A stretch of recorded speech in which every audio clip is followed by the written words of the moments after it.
Sepanjang semester 1 2020, seiring dengan pandemi COVID-19 di seluruh dunia, memberikan dampak yang signifikan kepada seluruh industri, tidak terkecuali industri migas. Seluruh major oil company di dunia terdampak dengan penurunan kinerja yang cukup dalam, bahkan banyak yang mengalami kerugian jauh lebih besar dari Pertamina.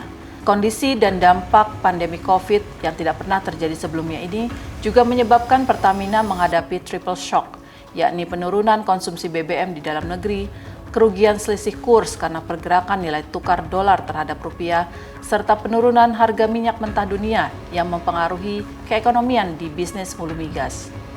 Walaupun terjadi kerugian di bottom line pada Juni 2020, namun Pertamina tetap berhasil mencapai kinerja positif pada laba operasi sebesar 443 juta US dollar dan EBITDA sebesar 2,61 miliar US dollar, yang menunjukkan kegiatan operasional Pertamina tetap berjalan dengan baik.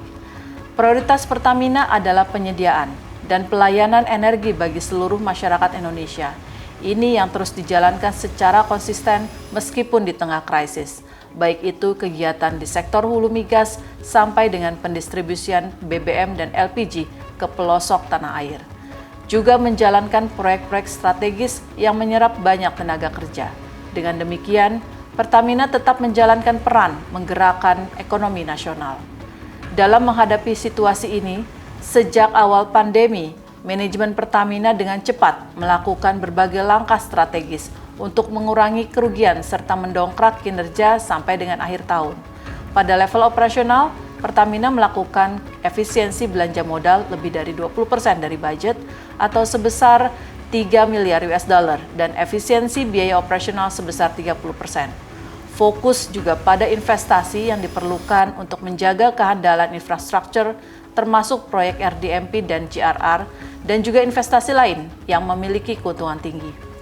Pertamina juga melakukan renegosiasi kontrak-kontrak untuk menyesuaikan dengan budget dan prioritas yang ada saat ini, serta menetapkan TKDN dengan target minimal 30% dari nilai kontrak pada proyek-proyek infrastruktur untuk menumbuhkan keekonomian nasional.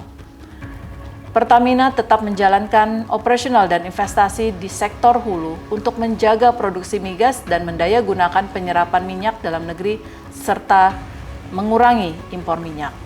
Pertamina juga terus meningkatkan efisiensi energi dengan menggunakan pasokan gas alam untuk menggantikan bahan bakar di kilang, sehingga hal tersebut memacu efisiensi yang lebih dalam lagi.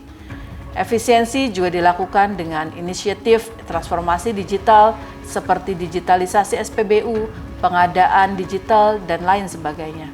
Pertamina memanfaatkan skema kemitraan strategis dalam berbagai kontrak investasi untuk mengurangi resiko serta sekaligus mendapatkan teknologi terbaik.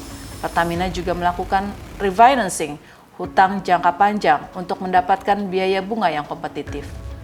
Dalam rangka meningkatkan pendapatan dari sektor penjualan, Pertamina mengoptimalkan program loyalitas dan juga inovasi lainnya seperti Pertamina Delivery Service.